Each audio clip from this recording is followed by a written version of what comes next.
In this video, I'm going to show you how to use a 48-inch joiner. This is how you also use a bigger joiner, but this one's 48. The reason that we're using this is these boards, if you can see it here, they're not straight on one side. So when I go to cut it on a table saw, I'm going to have a hard time keeping it against the fence. So this is what needs to be called a straight line rip. If you're to buy it, we're going to put a straight line onto it so that we can use a table saw with these. This one here I have already run through the joiner, and you can see just how straight it is. That will work against the fence. This one here, you can see the bow. So this board here, this is the concave side. This is the side that, if you look at it, it looks like a banana and it goes up like this. The lower parts, if we were to turn this over, it's going to be lower on the ends and higher in the middle. And when I flip it over, you look at it, the middle is higher than the two ends. That would be the convex side. You want to join the concave side. It's a lot easier. Here's another one. I've already kind of eyeballed these. You gotta see how it's got a spot. If you're to go down at the middle of it, it goes down a little bit. Both ends are a little bit higher. Same thing here. So I'm just gonna join these. I'm just gonna show you how to join them. The trick is to take a little bit off of each end.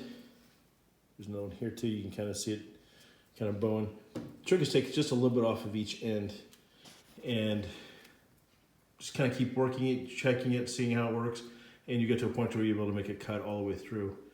I don't like to have the joiner too deep when I'm using these. Too deep, it kind of causes more problems. A couple extra passes works better. It's a little bit easier on the joiner. So let's get started on this. So this is the cutter head right here. You can see it rotating around.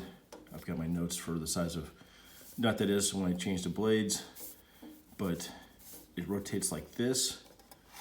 This outfeed table on the left is set up evenly and perfectly with this cutter head at the highest point. So there's three cutter heads spinning around in a circle. It goes through here, it cuts it off, and then it goes across flat onto this outfeed table. Now the infeed table on this side, if I take my straight edge across, you can see that there's a gap, and that's how much the joiner is actually taking off. With just a couple quick adjustments, I can set it to where it takes more off.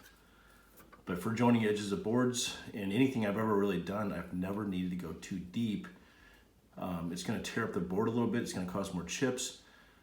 Plus, it's a little bit harder on the joiner. The cutter heads will not last as long. So I always take just 1/16 of an inch to 1/8 of an inch off each time. Seems to be about right, but I mean, this could go way down. But that is how a joiner works. And as if you notice, when it comes through, these tables are both parallel to each other so that the board can be straightened. If they weren't parallel, it would not work right. Let's get started.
just joined, and I put the joined edge to the left, which means when I flip this up, this is my joined edge. If I put the two joined edges together with these two boards, you'll notice that it's perfectly straight now. Both boards are. So it'll go against the fence. If I'm gluing these two boards together with the joined edge between them, I'm going to have plenty of contact. It'll be a great join. And same thing on these last two. If I take this, rotate it back around, you can see how the two boards are perfectly straight together. If I take and rotate this to where the two edges that I didn't join are together, you can see the difference. Big gap on that end, touching in the middle. Big gap on that end. It has both convex sides going together on those last two boards. So that is how it is done.